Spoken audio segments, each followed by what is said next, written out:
जय हिंद दोस्तों। I hope आप सभी लोग अच्छे होंगे और अपनी परीक्षा की तैयारी भी अच्छे से कर रहे होंगे।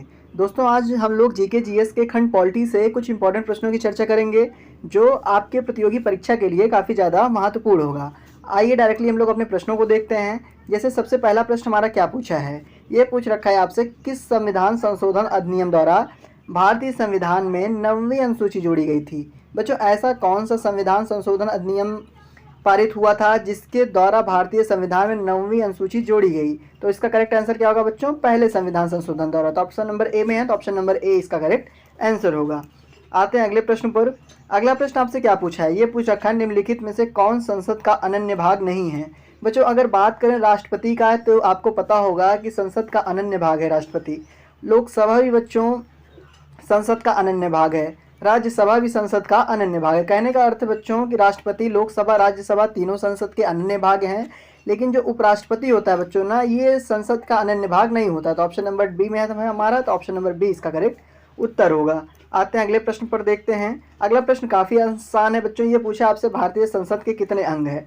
बच्चों कुल मिलाकर भारतीय संसद के 3 अंग होते हैं। तो ऑप्शन नंबर बी में है, तो ऑप्शन नंबर बी इसका करेक्ट उत्तर हो जाएगा। आते हैं अपना अगला प्रश्न देखते हैं। ये आपसे पूछ रखा है कि भारत के संविधान में मौलिक अधिकार किससे किसका हिस्सा था, या फिर बच्चों किससे ये जोड़ा गया। मतलब कहने का अर्थ है कि भारत के जो संविधान में मौलिक अधिकार है ये किसके ज़रिए आया था। ठीक, आपके ऑप्शंस क्या है, मूल संविधान का हिस्सा था। तो बच्चों जाहिर सी बात है कि आपका जो मौलिक अधिकार है वो मूल संविधान का हिस्सा होता है। तो ऑप्शन नंबर ए में ही, तो option number A he correct answer हो जाएगा। अगर बात करें बाकी ऑप्शंस की, बच्चों चौथे संशोधन के द्वारा जोड़ा नहीं गया था, ये एकदम गलत है। और ये संसद द्वारा 1952 में भी नहीं जोड़ा गया था, ये भी गलत है। और 42 जो 42वें संविधान संशोधन द्वारा जोड़ा गया था, ये भी गलत है। कहने का अर्थ है ये तीनों ऑप्शंस बच्चों इससे एकदम विपरीत हैं। आते हैं अपने अगले प्रश्न पर। अगला प्रश्न आपसे क्या पूछ रखा है, ये पूछा है कि मौलिक अधिकारों को लागू करने का दायित्व किस पर है। बच्चों मौलिक अधिकार को लागू करने का जो दायित्व है वो आपका उच्चतम न्यायालय पर भी है और उच्च न्यायालय पर भी है। कहने का अर्थ है ए और बी दोनों सही है। कहने का अर्थ ऑप्शन नंबर सी में दे रखा उपयुक्त दोनों पर, तो उपयुक्त दोनों ही सही हो जाएगा इसका। आते हैं अपने अगले प्रश्न पर। अगला प्रश्न आपसे क्या पूछ रखा है, ये पूछा है, आंध्र प्रदेश एक भाषाई राज्य के रूप में गठित कब किया गया था। बच्चों आंध्र प्रदेश एक भाषाई राज्य के रूप में कब गठित किया गया, तो इसमें से आपके ऑप्शन 1950 है, 53 है, 56 है और 61 हैं। तो इसका करेक्ट आंसर जो होगा बच्चों, क्योंकि ये 1953 में गठित किया गया था, तो इसलिए करेक्ट आंसर भी इसका 1953 हो जाएगा। तो ऑप्शन नंबर बी में है, तो ऑप्शन नंबर बी इसका सही उत्तर होगा। आते हैं अपना अगला प्रश्न देखते हैं। ये पूछ रखा है, वह राज्य जहाँ विधान परिषद नहीं है। बच्चों आपको वह राज्य बताना है जहाँ पर विधान परिषद नहीं है। अगर बात करें उत्तर प्रदेश की, तो बच्चों यहाँ पर विधान परिषद मौजूद है, महाराष्ट्र में भी है, कर्नाटक में भी है, लेकिन बच्चों तमिलनाडु में विधान परिषद नहीं है। तो किस ऑप्शन में है तमिलनाडु, ऑप्शन नंबर डी में है, तो ऑप्शन नंबर डी इसका करेक्ट आंसर हो जाएगा। अगला प्रश्न आपका सिमिलर टू ऐसे ही है कि किस प्रदेश में इनमें से आपके पूछ रखा है कि विधान परिषद नहीं है। तो बच्चों विधान परिषद अभी आपने देखा उत्तर प्रदेश में, मैंने बताया कि विधान परिषद है, तो उत्तर प्रदेश तो इसका करेक्ट आंसर होगा नहीं। रही बात महाराष्ट्र में, यहाँ भी बच्चों विधान परिषद मौजूद है, तो ये भी इसका करेक्ट आंसर नहीं। बिहार में भी विधान परिषद है, पर उत्तराखंड में विधान परिषद नहीं है, तो उत्तराखंड ही बच्चों इसका सही उत्तर हो जाएगा। आते हैं अपना अगला प्रश्न देखते हैं। अगला प्रश्न क्या पूछ रखा है आपसे, ये पूछा है कि भारत के उपराष्ट्रपति का चुनाव किया जाता है। बच्चों किसके द्वारा भारत के उपराष्ट्रपति का चुनाव किया जाता है। तो अगर बात करें संसद के सदस्यों द्वारा, तो संसद के सदस्यों द्वारा ही बच्चों किसका चुनाव किया जाता है, उपराष्ट्रपति का चुनाव किया जाता है। तो ऑप्शन नंबर ए में है, तो ऑप्शन नंबर ए इसका सही आंसर हो जाएगा। आते हैं अपने अगले प्रश्न पर। ये आपसे बच्चों क्या पूछ रखा है, ये पूछा है, भारत के उपराष्ट्रपति के पद पर लगातार 2 बार कौन रहा। बच्चों दिए गए ऑप्शंस में से ऐसे कौन से उपराष्ट्रपति थे जो भारत के उपराष्ट्रपति पद पर 2 बार लगातार आसीत रहे। आपके ऑप्शंस क्या है, एस राधाकृष्णन है, दूसरा कौन दे रखा है बच्चों, श्री आर वेंकटरमण है, और शंकर दयाल शर्मा है, और वीवी गिरी है। तो बच्चों कौन लगातार 2 बार उपराष्ट्रपति के पद पर आसीत था। तो इसका जो करेक्ट आंसर होगा बच्चों वो आपका हो जाएगा एस राधाकृष्णन, क्योंकि यही ऐसे उपराष्ट्रपति हैं बच्चों जो लगातार 2 बार अपने पद पर आसीत रहे थे। मतलब कहने का अर्थ है उपराष्ट्रपति के पद पर आसीत रहे थे। तो ऑप्शन नंबर ए इसका करेक्ट उत्तर हो जाएगा। अगला प्रश्न देखते हैं। ये पूछ रखा है आपसे कि वह राज्य जहां विधान परिषद नहीं है। बच्चों ऐसा कौन सा राज्य है इनमें से जहां पर विधान परिषद नहीं है। कुछ देर पहले बच्चों इसका आंसर देखे थे, वही प्रश्न इसमें रिपीटेड हो गया है, क्योंकि उत्तर प्रदेश में भी, महाराष्ट्र में, कर्नाटक में और तमिलनाडु। बच्चों तमिलनाडु में आपका विधान परिषद नहीं है। तो ऑप्शन नंबर डी में तमिलनाडु है, तो ऑप्शन नंबर डी इसका करेक्ट आंसर हो जाएगा। आते हैं अपना अगला प्रश्न देखते हैं। अगला प्रश्न आपसे क्या पूछा है, इसमें पूछ रखा है निम्नलिखित में से किस प्रदेश में विधान परिषद नहीं है। बच्चों सिमिलरिटी वही प्रश्न रिपीट हुआ है, इसके लिए मैं माफ़ी चाहता हूँ। आते हैं अपने अगले प्रश्न को देखते हैं। अगला प्रश्न आपसे पूछ रखा है कि भारत के महान्यायवादी की नियुक्ति से संबंधित अनुच्छेद है। बच्चों भारत के महान्यायवादी का जो नियुक्ति होता है उससे इसमें संबंधित अनुच्छेद आपका कौन है। अनुच्छेद 76 से संबंध होता है बच्चों महान्यायवादी से। अनुच्छेद 76 आपका ऑप्शन नंबर सी में है, तो ऑप्शन नंबर सी इसका करेक्ट उत्तर हो जाएगा। अगले प्रश्न को देखते हैं। ये आपसे पूछ रखा है, भारत के संविधान में कहा गया है कि भारत की संसद के 3 अंग होते हैं।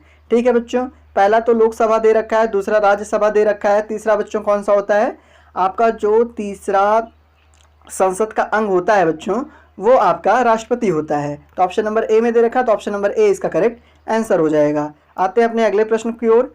ये आपसे पूछ रखा है, राष्ट्रपति जो है बच्चों वो संविधान के किस अनुच्छेद के तहत लोकसभा को भंग कर सकता है। बच्चों राष्ट्रपति संविधान के किस अनुच्छेद के तहत लोकसभा को भंग कर सकता है, तो बच्चों वो अनुच्छेद आपका 85 है, मतलब कहने का अर्थ है अनुच्छेद 85 के जरिए। तो ऑप्शन नंबर ए में है, तो ऑप्शन नंबर ए इसका करेक्ट उत्तर हो जाएगा। आते हैं अपने अगला प्रश्न देखते हैं। अगला प्रश्न पूछ रखा है, निम्नलिखित में से किस राज्य में द्विसदनात्मक विधायिका नहीं है। बच्चों द्विसदनात्मक विधायिका किस राज्य में नहीं है। अगर बात करें उत्तर प्रदेश की तो बच्चों बिल्कुल है। अगर बात करें मध्य प्रदेश की तो बच्चों इनमें द्विसदनात्मक विधायिका नहीं है, तो ऑप्शन नंबर बी ही में आपका करेक्ट आंसर होगा। आते हैं अगला प्रश्न देखते हैं। अगला प्रश्न आपसे क्या पूछ रखा है, ये आपसे पूछा है भारतीय संविधान के किस भाग को उसकी आत्मा की संज्ञा प्रदान की जाती है। बच्चों भारतीय संविधान का ऐसा कौन सा भाग है जिसको संविधान की आत्मा कहा जाता है। तो इसका करेक्ट आंसर बच्चों आपका क्या होगा, प्रस्तावना को ही बच्चों संविधान की आत्मा की संज्ञा दी जाती है। तो ऑप्शन नंबर ए में है, तो ऑप्शन नंबर ए इसका सही उत्तर हो जाएगा। आते हैं अपने अगले प्रश्न देखते हैं। ये पूछ रखा है कि संविधान निर्माताओं ने किस पर विशेष ध्यान दिया था। बच्चों जब संविधान का निर्माण हो रहा था जो इसके निर्माता थे उन्होंने किस बात पर विशेष बहुत ज़्यादा ध्यान दिया था। तो इसका जो करेक्ट आंसर हो जाएगा बच्चों वो प्रस्तावना पे। ऑप्शन नंबर ए में है, तो ऑप्शन नंबर ए इसका करेक्ट उत्तर हो जाएगा। आते हैं अगले प्रश्न की ओर। ये आपसे पूछ रखा है, भारत में एकल नागरिकता की अवधारणा अपनाई गई थी। बच्चों भारत में एकल नागरिकता की अवधारणा किससे ली गई थी। इंग्लैंड से ली गई थी, यूएसए से ली गई थी, कनाडा से या फिर फ्रांस से। तो किससे ली गई थी बच्चों, ये इंग्लैंड से ली गई थी। तो ऑप्शन नंबर ए में इंग्लैंड है, तो ऑप्शन नंबर ए इसका करेक्ट आंसर होगा। आते हैं अपने अगले प्रश्न पर बच्चों। अगला प्रश्न आपसे क्या पूछा है, ये पूछ रखा है किस देश में दोहरी नागरिकता का सिद्धांत स्वीकार किया गया है। ऐसा कौन सा देश है जिसके अंतर्गत दोहरी नागरिकता का सिद्धांत स्वीकार है। बच्चों आपको पता होना चाहिए कि संयुक्त राष्ट्र अमेरिका जो है वहां पर आपका दोहरी नागरिकता का सिद्धांत स्वीकार किया गया। तो ऑप्शन नंबर डी में, तो ऑप्शन नंबर डी इसका करेक्ट आंसर होगा। आते हैं अपने अगले प्रश्न पर। अगला प्रश्न आपसे क्या पूछ रखा है, ये पूछा है 91वें संविधान संशोधन अधिनियम द्वारा 1985 में कौन सी अनुसूची को भारतीय संविधान में शामिल किया गया है। ऐसा कौन सी अनुसूची है बच्चों जिसमें 92वें संविधान संशोधन 1885 में जो हुआ था उसके द्वारा भारतीय संविधान में शामिल किया गया।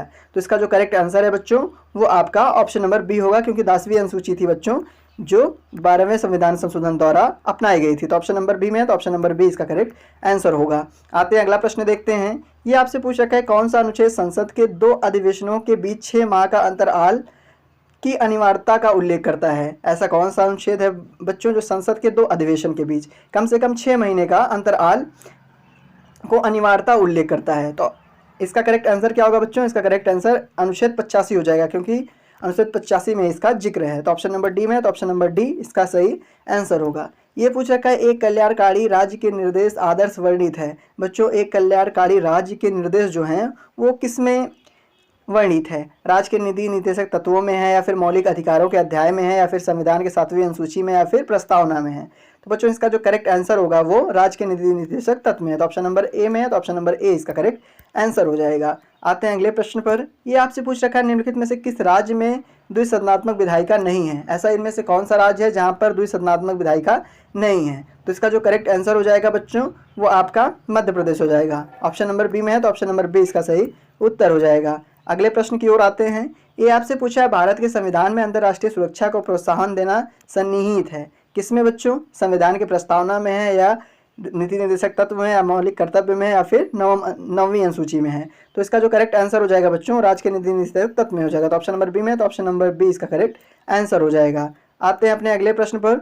अगला प्रश्न आपसे पूछ रखा है, भारत का उपराष्ट्रपति किसकी पदेन सभापति होता है। बच्चों, भारत का जो उपराष्ट्रपति वो किसके पदेन सभापति होता है, लोकसभा के, विधानसभा के, राज्यसभा के, या फिर इनमें से कोई नहीं। तो बच्चों राज्यसभा का होता है, तो ऑप्शन नंबर सी है, तो ऑप्शन नंबर सी में इसका करेक्ट आंसर है। आते हैं अगले प्रश्न पर। अगला प्रश्न आपसे क्या पूछ रखा है, ये भारतीय संविधान में न्यायालय के कौन प्रतिनिधि है। तो ऑप्शन ए है नीति निदेशक, सिद्धांत है बच्चों, प्रस्तावना है, मूल कर्तव्य, या फिर मूल अधिकार है। तो आपका जो करेक्ट आंसर हो जाएगा वो मूल अधिकार हो जाएगा। तो ऑप्शन नंबर डी इसका करेक्ट आंसर है। आते हैं अपने अगले प्रश्न पर। अगला प्रश्न आपसे पूछ रखा है कि संविधान का कौन सा अंश भारत के नागरिकों को आर्थिक न्याय प्रदान करने का संकेत करता है। बच्चों, संविधान का कौन सा अंश है जो भारत के नागरिकों को आर्थिक न्याय प्रदान करने का संकेत करता है। तो जो इसका करेक्ट आंसर होगा बच्चों वो नीति निर्देशक तत्व होगा। तो ऑप्शन नंबर ए में है, तो ऑप्शन नंबर ए इसका करेक्ट आंसर हो जाएगा। आते हैं अपने अगले प्रश्न पर।